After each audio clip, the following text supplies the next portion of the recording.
النبي صلى الله عليه وسلم يقول: ألا أدلكم على أهل الجنة؟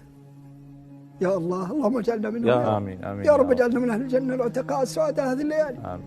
ألا أدلكم على أهل الجنة؟ النبي في الجنة، والشهيد في الجنة، والصديق في الجنة، ونساؤكم من أهل الجنة.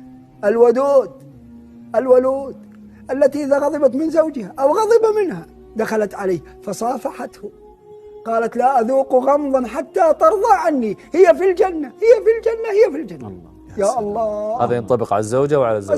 الزوجة حط يدك في يدها وقل لها: لا أذوق غمضا، لا تذوقين غمضا حتى نرضى عن بعضنا، نعيش حياة سعيدة، يعود ثراء الأولاد والأبناء في أنفسهم. والله نحتاج مثل هذا الكلام شيخ محمد. اليوم البيوت مليئة بالمشاكل المعلقة. الاعتذار كالماء يطفئ النار. الله. كالماء، وكالأرض يحيي الله به كالماء يحيي به الأرض.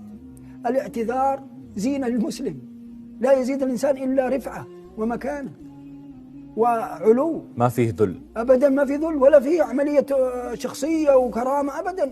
هذه مشكلة عندك أنت في داخلك إذا حسيت أنك إذا اعتذرت أنه في ذل، واعتذار ما في ذل. هذا من الشيطان، هذا من الشيطان.